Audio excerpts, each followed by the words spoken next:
Une archéologue israélienne a annoncé au monde entier avoir mis au jour les ruines du palais du roi David à Jérusalem. La cité de David est bien plus qu'une simple attraction touristique. C'est aussi un site de fouilles archéologiques en cours.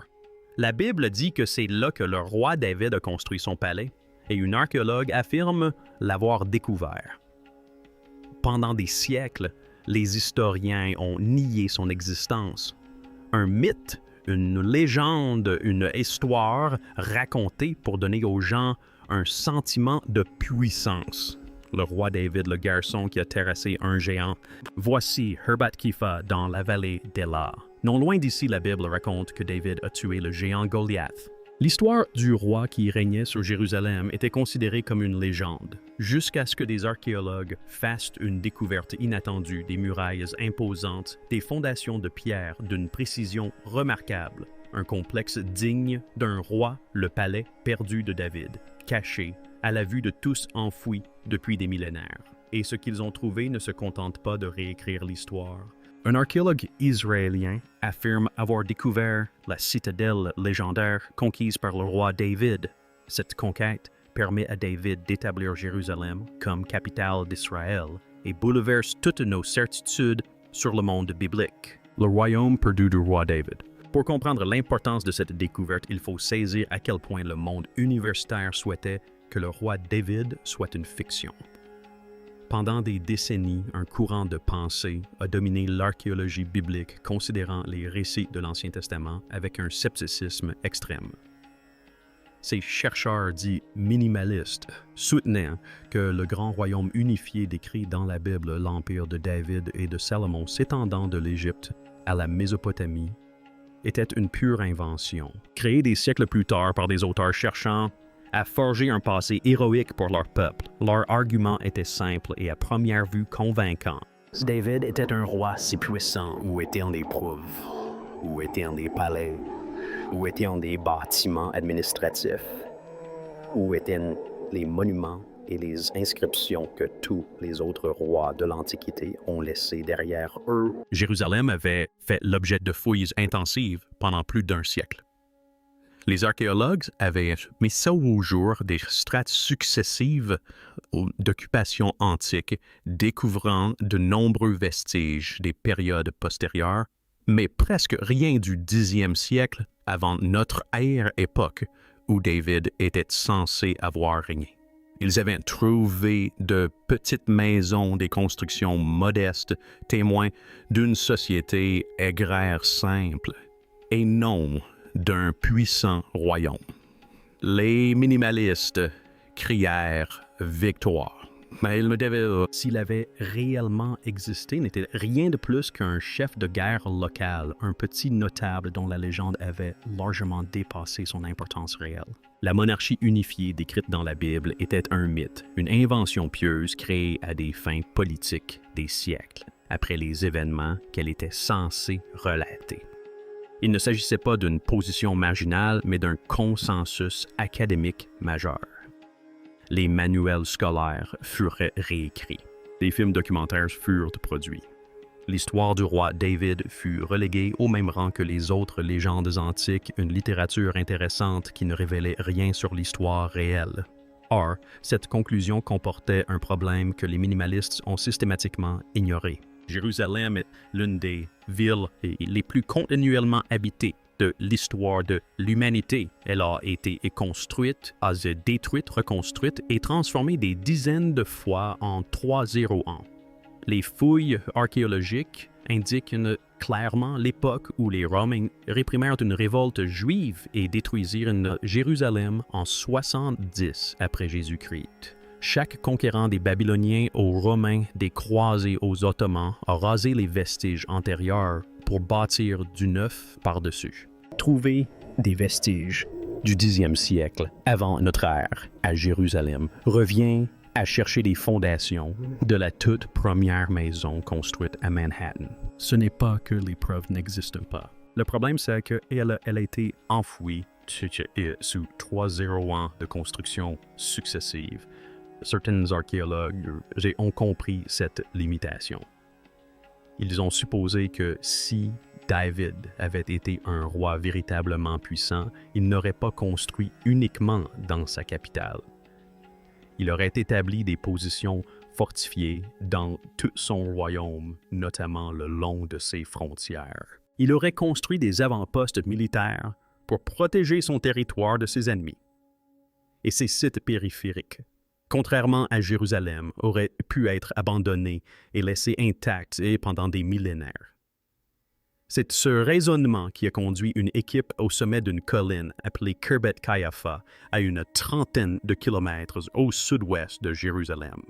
Le site surplombe la vallée de Lila, un corridor naturel entre la plaine côtière et les collines de Juda. Selon les récits bibliques, c'est dans cette vallée que le jeune David terrassa le géant Goliath. D'un point de vue militaire, c'était précisément l'endroit où un roi aurait bâti une forteresse pour protéger son royaume. Des prospections antérieures avaient déjà signalé la présence de ruines antiques au sommet de la colline, mais aucune fouille sérieuse n'y avait été entreprise. Le site ressemblait à d'innombrables autres tels inexplorés disséminés dans la région, un amas de pierres sans grand intérêt ne restelant probablement rien de particulier. Lorsque l'équipe a commencé les fouilles en 2007, elle s'attendait à découvrir un petit village fortifié, peut-être quelques poteries, voire quelques artefacts dignes d'être répertoriés. Ce qu'elle a réellement trouvé a bouleversé toutes nos connaissances sur l'Israël antique. La cité à 2 pas de la forteresse perdue de David. Comment la cité de David est restée cachée pendant près de 200 ans jusqu'à ce qu'un archéologue britannique entreprenne des fouilles qui se poursuivent encore aujourd'hui. La première chose qu'ils ont mise au jour fut le mur d'enceinte. Non pas un simple mur de pierre, comme on en trouve autour des petits villages, mais une fortification massive construite avec d'énormes pierres, pesant plusieurs tonnes chacune. Le mur atteignait par endroits plus de 3 mètres d'épaisseur, sa construction nécessitant des connaissances d'ingénierie pointues et une main-d'œuvre organisée considérable. Ce n'était pas quelque chose qu'un chef tribal pouvait construire avec quelques dizaines de fidèles. Ce palais nécessitait des centaines d'ouvriers travaillant sous un commandement central avec des architectes maîtrisant les techniques de construction porteuses et des logisticiens capables de coordonner l'extraction, le transport et la mise en place d'énormes blocs de pierre. À mesure que les fouilles progressaient, l'ampleur du site devenait de plus en plus évidente. Il ne s'agissait pas d'un petit avant-poste, mais d'une ville planifiée s'étendant sur plus de 2 hectares et entourée de remparts de plus de 600 mètres de long. La construction témoignait d'une planification unifiée. L'ensemble du complexe avait été conçu et construit comme un projet unique et non comme une construction évolutive. Une personne disposant de ressources et d'une autorité considérable avait ordonné la création de cette ville. L'équipe archéologique a envoyé des échantillons de matière organique trouvés sous les dalles pour datation au radiocarbone, noyaux d'olives céréales, charbon de bois provenant d'anciens feux. Les résultats ont confirmé que la construction datait précisément du 10e siècle, avant notre ère, soit l'époque exacte où David était censé avoir fait pleuvoir. Pour la première fois en un siècle de fouilles, les archéologues avaient mis au jour un site fortifié majeur datant de la période correspondant exactement à celle de la monarchie unie biblique. Les minimalistes affirmaient que de tels sites n'existaient pas, car le royaume lui-même était fictif. Cet argument venait d'être réfuté, mais les murs n'étaient que le début des surprises. En dégageant les décombres du périmètre, l'équipe fit une découverte inédite. Ce site de la région possédait 2 portes. Cela peut paraître anodin, mais il faut connaître l'architecture militaire antique pour comprendre que les portes constituent le point faible de toute fortification. C'est là que les ennemis concentrent leurs attaques. Toutes les autres villes de cette époque possédaient une seule porte, fortement fortifiée et facile à défendre. Construire 2 portes doubles la vulnérabilité. Personne ne le fait sans une raison bien précise. L'équipe a consulté les textes bibliques. Dans le livre de Samuel, il est fait mention d'une ville appelée Shahim. Ce nom se traduit littéralement par deux portes. Les érudits ont longtemps débattu de l'existence réelle ou de la nature symbolique de Shahim. Or, voici une ville datant de la période exacte et présentant précisément la caractéristique qui justifiait ce nom. La ville mentionnée dans la Bible comme ayant existé sous le règne de David a été découverte. Sa construction d'une ampleur que seul un gouvernement central puissant pouvait permettre témoigne d'une grande sophistication. Les portes elles-mêmes révélaient une architecture raffinée. Elles étaient intégrées à un système de murs à casemates, c'est-à-dire une double enceinte comportant des chambres aménagées dans l'espace intermédiaire. Ces chambres remplissaient de multiples fonctions, espaces de stockage, logement pour les soldats et renforcement de la structure. Ce type d'architecture exige une planification minutieuse et préalable. On ne construit pas de murs à casemates par hasard. Leur construction repose sur des architectes maîtrisant la technique et un gouvernement capable de mener à bien des projets de construction complexes. À l'intérieur des enceintes des portes, l'équipe a mis au jour des bancs de pierre disposés selon un motif précis. Ces descriptions correspondaient à celles des textes anciens qui décrivaient comment les notables se réunissaient pour traiter des affaires officielles, régler les différends et rendre la justice. Les portes n'étaient pas de simples ouvrages défensifs. Il s'agissait de centres administratifs, lieux où l'autorité du roi s'exerçait par l'intermédiaire de ses fonctionnaires nommés. C'était la preuve d'une gouvernance, d'une bureaucratie, la preuve même de ce type d'État organisé que les minimalistes niaient. La poterie témoignait de l'existence d'un royaume. Ils découvrent une véritable mine d'objets anciens, notamment des pièces de monnaie et 2 morceaux de poterie par jour. La poterie racontait une histoire que nul ne pouvait ignorer. Au fil des fouilles, l'équipe a mis au jour des centaines de récipients en céramique sur le site. Jarres de stockage, marmites, plots de service, autant d'objets du quotidien qui révèlent la vie réelle de ces populations. Ce qui rendait ces vases remarquables, c'était leur uniformité. Ils n'étaient pas fabriqués à la main par des familles individuelles, chaque pièce présentant des caractéristiques uniques. Ils étaient standardisés, produits en série, fabriqués selon des spécifications uniformes sur l'ensemble du site. C'est crucial car la production standardisée de poterie exige une fabrication centralisée. Elle nécessite des ateliers fonctionnant selon un système de contrôle qualité. Elle requiert des systèmes de distribution pour acheminer les produits finis des producteurs aux consommateurs. Autrement dit, elle requiert l'intervention de l'État. Les petits villages produisent des poteries individuelles variées. Les royaumes produisent des produits standardisés. Khirbet Qeiyafa produisait des biens de niveau royaume. Mais la poterie recelait un indice encore plus significatif. Nombre de jarres de stockage portant des marques sur leurs anses, des symboles imprimés dans l'argile avant la cuisson. Il ne s'agissait pas de décorations aléatoires, mais de marques administratives, versions anciennes de cachets officiels indiquant que le contenu de ces récipients appartenait à l'État. Ceci est la preuve d'une taxation. Quelqu'un collectait les surplus agricoles de la population environnante, les stockait dans des conteneurs officiellement identifiés et les entreposait dans des entrepôts gouvernementaux. On ne peut avoir d'impôts sans percepteur. On ne peut avoir de percepteur sans roi. Les données alimentaires étaient tout aussi révélatrices. Les sites archéologiques accumulent des déchets alimentaires au fil du temps et les ossements laissés sur place nous renseignent sur le régime alimentaire des habitants. À Khirbet Qeiyafa, l'équipe a trouvé des ossements de bovins, de moutons et de chèvres, des animaux domestiques courants dans la région. Ce qu'ils n'ont pas trouvé était tout aussi important, aucun os de porc, pas un seul. Cette absence est révélatrice. Les sites voisins de la même période, notamment ceux associés aux Philistins qui vivaient dans la plaine côtière, contiennent de nombreux restes de porc. Les Philistins consommaient régulièrement du porc, contrairement aux habitants de Khirbet Qeiyafa.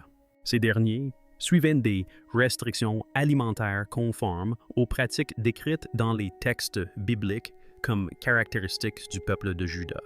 Il ne s'agissait ni d'un avant-poste philistin, ni d'une ville cananéenne.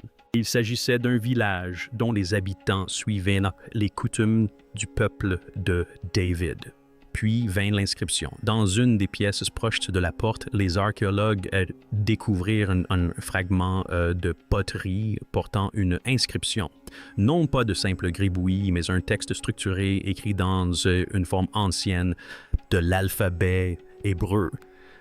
Cet ostrochone nomme donné à ce type de poterie inscrite contenait ce qui semblait être un message sur la justice sociale.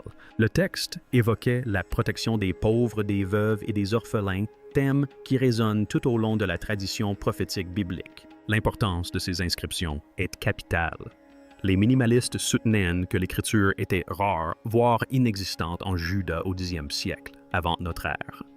Ils affirmaient que la littérature sophistiquée de la Bible n'aurait pu être produite par un peuple essentiellement illettré. Voici la preuve matérielle que l'écriture existait dans les villes frontalières précisément à l'époque où David était censé avoir régné. Si des scribes rédigeaient des textes sur la justice sociale dans un avant-poste militaire, qu'écrivaient-ils dans la capitale? La technologie découverte sur le site renforce l'image d'une société sophistiquée. Des outils et des armes en fer ont été mis au jour tout au long des fouilles. Le fer représentait alors une technologie de pointe, nécessitant un savoir-faire spécialisé pour sa fonte et son forgeage. La découverte d'outils en fer à Khirbet Qeiyafa prouve que le royaume maîtrisait la métallurgie de pointe et pouvait se permettre d'équiper même ses installations frontalières du meilleur matériel disponible. Il ne s'agissait pas d'une société pauvre et arriérée survivant grâce au reste de l'âge du bronze. Il s'agissait d'un royaume riche et technologiquement avancé, une véritable capsule temporelle du Xe siècle. Tout ce que l'équipe avait découvert indiquait l'existence d'une autorité centrale organisée, les murs, les portes, la poterie standardisée, le système fiscal, l'alphabétisation, la technologie de pointe, tout témoignait de la présence d'un gouvernement puissant. Les minimalistes pouvaient toutefois encore avancer qu'il s'agissait peut-être simplement d'une communauté locale bien organisée et non des vestiges d'un grand royaume. Cet argument s'est effondré lorsque les archéologues ont atteint le point culminant du site. Au sommet de la colline, positionnée de manière à être visible de partout dans la ville et à des kilomètres à la ronde dans la vallée. En contrebas, ils ont mis au jour un bâtiment massif qui ne ressemblait à rien d'autre dans la localité. À une vingtaine de kilomètres de Jérusalem, Khirbet Qeiyafa était une ville frontalière du royaume de Juda, non loin de Gath-ville natale de Goliath. L'édifice couvrait environ 930 mètres carrés, une superficie considérable pour un bâtiment vieux de 301. Les murs étaient construits en pierres soigneusement taillées et non en pierres brutes des champs comme celles utilisées pour les maisons ordinaires. Les pièces étaient vastes et ouvertes, conçues pour les réceptions plutôt que pour la vie privée. Leur disposition était délibérée, attirant immédiatement le regard de tous ceux qui franchissaient l'une des deux portes en contrebas. Il s'agissait d'un palais, non d'une maison ni d'un entrepôt. Un édifice administratif royal dressé au point culminant d'une ville fortifiée, symbole de puissance et d'autorité. Sa position rappelait les descriptions bibliques de l'emplacement des bâtiments royaux par rapport aux portes et aux remparts. Cette ville était manifestement conçue par un architecte qui connaissait les rouages de la monarchie. L'agencement du palais révélait sa fonction. Le complexe comprenait de vastes salles de réception où les fonctionnaires pouvaient mener leurs affaires et recevoir des visiteurs. Des pièces plus petites servaient probablement de bureaux administratifs. Des entrepôts intégrés permettaient de gérer la collecte et la distribution des marchandises taxées depuis le siège du pouvoir local.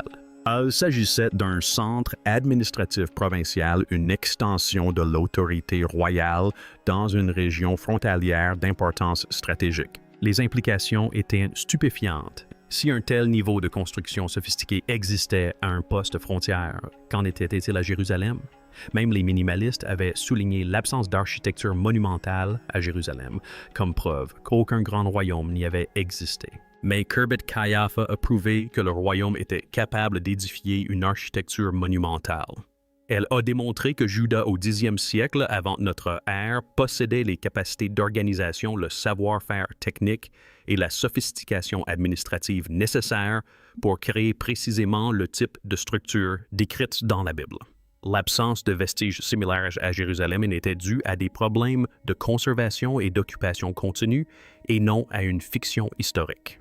La longévité de la ville a apporté une confirmation supplémentaire.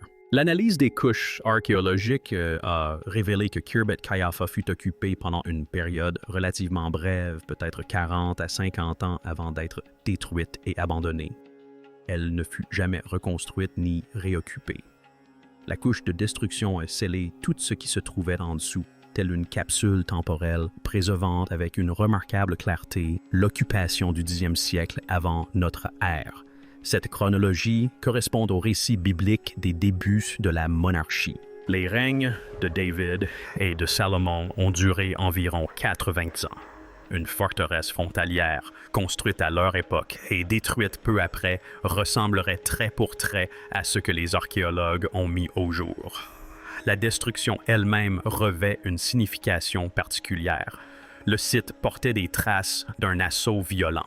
Les murs furent détruits, les bâtiments incendiés. La ville ne fut pas abandonnée pacifiquement, elle fut conquise. Les archives historiques indiquent que le pharaon égyptien Shishak mena une campagne militaire dans la région environ 40 ans après la date traditionnelle du règne de David.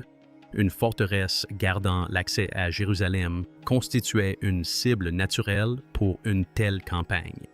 Les vestiges archéologiques de destruction corroborent les données historiques. Un royaume mis au jour. Les découvertes de Khirbet Qeiyafa n'ont pas prouvé que chaque mot du récit biblique soit littéralement exact. L'archéologie fournit rarement ce niveau de confirmation pour un texte ancien. Des débats persistent quant aux détails, à la chronologie et aux interprétations et se poursuivront pendant des générations. Cependant, les découvertes archéologiques ont eu une portée bien plus grande que le simple règlement de querelles mineures. Elles ont anéanti définitivement l'argument central de la thèse minimaliste. Cet argument répété pendant des décennies dans les revues académiques et les amphithéâtres universitaires affirmait qu'aucun royaume puissant n'existait en Juda au 10e siècle avant notre ère, faute de preuves de son existence. L'absence de preuves, insistait-il, était la preuve de l'absence. Pas de palais signifiait pas de roi. Pas d'architecture monumentale signifiait pas d'État organisé. Le silence de la Terre impliquait que la Bible était une fiction. Désormais, la Terre n'était plus silencieuse. Des preuves avaient été découvertes. Des preuves massives. Des preuves irréfutables. Des preuves qui ne pouvaient s'expliquer que par l'existence d'un gouvernement centralisé puissant et administrativement sophistiqué opérant précisément à l'époque et au lieu où, selon la Bible, le royaume de David existait. Les minimalistes avaient fondé toute leur argumentation sur une négation. Ils avaient proclamé leur victoire parce qu'ils ne trouvaient pas ce qu'ils cherchaient, et voilà que ce qu'ils ne trouvaient pas les fixait du haut d'une colline dominant la vallée d'Allah. La réaction du monde universitaire face à Khirbet Qeiyafa fut révélatrice, dévoilant davantage l'orgueil institutionnel que l'objectivité scientifique. Certains chercheurs acceptèrent les preuves avec honnêteté et revinrent sur leur position. Ils reconnurent que la chronologie minimaliste nécessitait des ajustements importants et que le 10e siècle avant notre ère était plus sophistiqué qu'on ne le pensait. Ces chercheurs firent preuve du courage intellectuel que la science est censée exiger la volonté de modifier ses conclusions lorsque de nouvelles données l'imposent. D'autres, en revanche, ne réagirent pas avec autant d'élégance. Certains ont tenté de minimiser l'importance des découvertes, arguant que le site avait peut-être été construit par une autre puissance. Peut-être les Philistins avaient-ils érigé cette forteresse massive. Peut-être une cité-État cananéenne en était-elle responsable. Peut-être n'importe qui d'autre que le royaume de Juda l'avait-il bâti. Car admettre que Juda en était la bâtisseuse revenait à reconnaître que les minimalistes s'étaient trompés pendant des décennies. Mais ces explications alternatives se sont effondrées face à l'analyse. Les données alimentaires ont formellement contredit l'hypothèse d'une origine étrangère. L'absence d'ossements de porc excluait la présence de Philistins. Les styles de poterie correspondaient aux traditions des hauts plateaux de Juda et non à une production côtière. L'inscription utilisait l'écriture hébraïque ancienne et non les systèmes d'écriture philistins ou cananéens. Tous les éléments convergeaient vers la conclusion des fouilles, une ville fortifiée construite par le royaume de Juda sous le règne du roi David. Certains sceptiques se sont repliés sur des objections de plus en plus restrictives. Ils admettaient l'existence possible d'une telle ville fortifiée, mais estimaient que cela ne prouvait pas que David lui-même en avait ordonné la construction. Ils reconnaissaient que oui, un gouvernement centralisé avait peut-être existé dans la région, mais qu'il était impossible d'affirmer avec certitude qu'il s'agissait du gouvernement décrit dans la Bible. Ces objections passaient complètement à côté du sujet. Les minimalistes ne s'étaient pas penchés sur des rois spécifiques ni sur des structures administratives précises. Ils avaient soutenu qu'aucun État organisé d'envergure n'existait durant cette période. Ils affirmaient que la ville Judée du 10e siècle, avant notre ère, était une région reculée, composée de villages dispersés, incapables de construction monumentale ou d'une gouvernance sophistiquée. Khirbet Qeiyafa a prouvé que cette affirmation était totalement et absolument fausse. D'autres sites ont été mis au jour depuis les premières découvertes. D'autres positions fortifiées de la même période ont été identifiées le long de ce qui constituait les frontières du royaume de David. Khirbet al-Haiti, à quelques kilomètres seulement de Qeiyafa, présente des caractéristiques similaires. Le site de Beth Shemesh présente le même constat. Chaque nouvelle fouille révèle le même schéma. Construction massive nécessitant des ressources centralisées. Poterie standardisée, témoignant d'une production contrôlée par l'État, preuve d'une planification et d'une administration que seul un État organisé pouvait assurer. Ce schéma se retrouve de manière constante sur plusieurs sites. Au 10e siècle avant notre ère, un puissant royaume organisé régnait sur les hauts plateaux de Judée, érigeant des forteresses, percevant des impôts, employant des scribes et exerçant sa puissance conformément aux descriptions bibliques. Les érudits qui ont consacré leur carrière à déclarer David mythique, ce sont pour la plupart tous. Leurs ouvrages sont toujours disponibles en bibliothèque, mais leurs conclusions ont été contredites par des pierres, des poteries et des ossements qui racontent une toute autre histoire. Certains se sont discrètement retirés du débat. D'autres ont opté pour de nouveaux arguments qui admettent l'existence fondamentale du royaume tout en contestant les détails. Très peu ont publiquement reconnu leur grave erreur ou présenté des excuses pour des décennies d'affirmations péremptoires que les preuves contredisent désormais. Le palais de Khirbet Qeiyafa témoigne concrètement d'une réalité historique que les sceptiques ont niée pendant des décennies. Ces murs furent construits par des ouvriers au service d'un roi. Ces pièces furent conçues pour l'administration d'un royaume.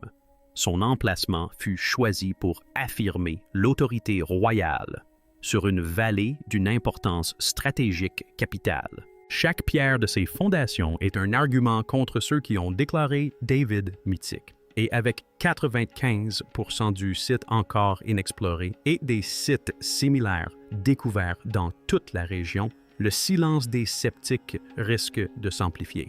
La terre a parlé et les pierres ont raconté leur histoire. Mais sommes-nous prêts à en entendre toute la vérité? Pour chaque forteresse mise au jour, pour chaque palais révélé, il reste des strates d'histoire enfouies. Attendant la prochaine découverte qui remettra en question nos certitudes, qu'est-ce qui a été caché pendant des millénaires, attendant d'être révélé par un regard averti.